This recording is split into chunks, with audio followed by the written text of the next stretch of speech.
So just got back from a shoot with Secret Escapes. We've been in Italy and Sicily.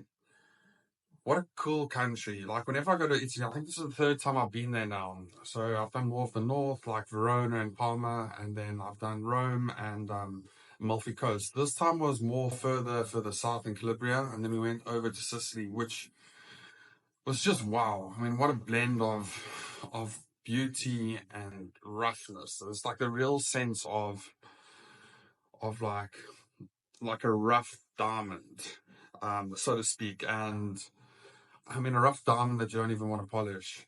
The place is just so beautiful. Like everything just works there. And for me, it was just really good to find my love for creating and storytelling again. And I'd love to put out a longer video of the trip, more of a travel vlog, but also about a video about like finding your creativity or finding your flow again, because it's very easy to when you're stuck at home, you can really get into ruts and you sort of your mind goes on autopilot. Whereas when I was over there, I kind of felt like all these new senses and like just trying to figure stuff out, like where to go, where there's a sun setting, new sights, sounds, noises, people. This whole fusion of things just explodes in your mind and really allowed me to find my flow state again. And it was just really incredible. And I think Italy is one of those places that just sort of brings that out. I mean, I'm sure there's different places around the world. I mean, like, the famous book and movie Eat, Pray, Love. Italy is just one of those places. There's a real, there's a real, it's hard to describe Italy. There's a magic there. It's everything is done with love and art and passion. And it's easy to say it's just the food, but it's the way that the food is grown, or God, whether it's the fishermen or the guys that are growing their grapes or the vegetables. It's it's the markets, it's the chefs, it's the everyone just contributes. It's where you eat it. It's comes down from buildings that have been built hundreds or thousands of years ago and beautifully planned. It's everything just looks like art. And people take the time to enjoy it. People dress up, their lunch is a thing. And so yeah, anyone looking to go to Italy, definitely go. It's a very special experience, and I think like pretty much wherever you go is cool. I mean, I remember when I went to Italy first, the first city I went to was Rome, and like in hindsight now, Rome is not the coolest city. I mean, I'd still dig to go there, it's still a cool city. Um, I just remember walking along and being like seeing an H&M and then all of a sudden seeing the Colosseum. I was like, what? Like this is mind blowing. Like how's this next to each other? But you go to the smaller type cities and you get less of the commercial stuff and less tourists. And then there's a difference in people when you take tourists out of the equation. I think people start getting annoyed with tourists. I start getting annoyed with tourists in my own city, Cape Town. But the further south you get, or the further away from the major towns, the less touristy places get, and the more the locals are more willing to interact and give you great experiences. And I must say, Italians are so friendly. They're way more friendly. To be honest, my perception of Italians before even going to Italy was they would be a bit rude. I don't know why I had that perception. I don't know if the Italians I've met outside of Italy are not as friendly. I know we got Italians in Cape Town sometimes, but they're part of like the windsurfing community and stuff. It's just them. I don't actually know them, but I don't know. I had this perception that Italians weren't friendly or were rude to people that spoke English, and I could not be more wrong. So this is just a little video. I've been like just telling you a little bit about my trip, and I started on those 30 videos in 30 days, and I think I got into 3 or 4, and then obviously the trip came. I wanted to keep going on the trip, but I actually filmed so much on the trip, which I'm stoked about, and I think I'm going to go through all that footage, and I'm looking quite forward to it. It's quite a big task because I don't know what video I want to make from it. I might just go with the simple one of like a little bit of a travel vlog. Um, but I would like it to have a bit more story and meaning. And I think that's the whole journey um, that I want to go on, is like how to weave stories together while educating and helping people and also enjoying it myself.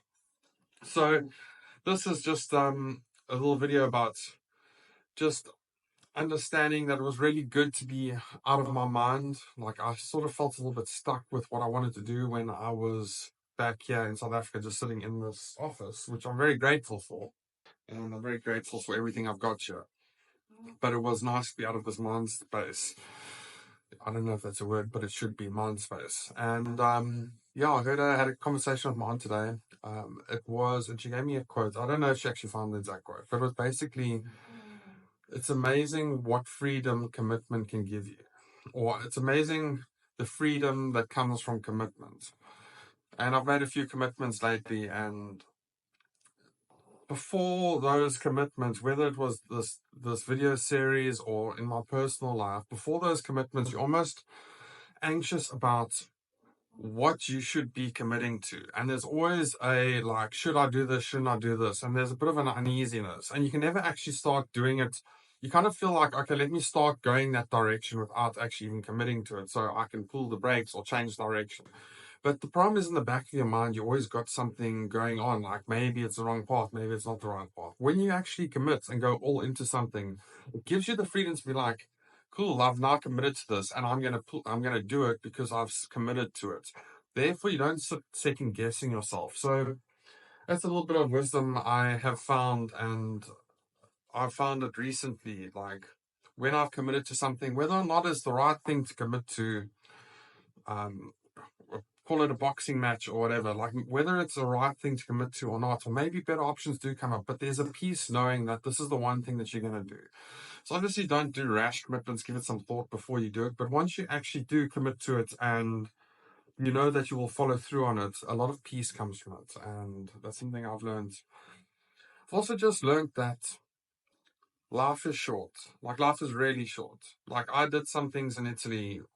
There was one or two, actually, there was about 4 days of my trip in Italy, where one of those days I did more things in one day than I do an entire month in Cape Town. And I mean, I do a lot of stuff. I'm behind my computer, I'm working, I'm sending emails and this, but like everything sort of fades into nothing of being behind the computer in my office. And while that has been greatly beneficial to me, I'm never going to look back and remember that. And it's about finding the balance. Like the one day, I mean, we got on a boat, went to a fishing market, we sailed to an island, we explored caves, we then went for dinner or lunch on this island, and then we went for a sunset cruise, we danced at sunset, and then like we still went back, and it was just so much stuff that happened in one day, and you forget what can be achieved in one day. And I'm just trying more to find the balance, and I definitely feel there's more of a spark. Like the time I spend now in my office or working, or I feel like I'm more productive because I'm living, and it makes the stuff I'm doing worthwhile if I'm living. And it is very hard to balance things, but I think when you purposely step out, and you explore and you live a little bit, I definitely think it's very easy. Like, it's sometimes it's easier to step out and try and manage that than actually try to think your way out of it. So yeah, so this is gonna be, I think I'm gonna reset it as video 1 of 30, or maybe no, fuck it, I'll call it video 4. Another thing I want to try to do is I want to try to do a series of 1 minute videos after I finish these 30 longer videos. I want to do one minute video a day of a cool concept or something I've learned via traveling and stuff. So yeah, mine's feeling open, and yeah, like and subscribe. Hope you guys are having a good day.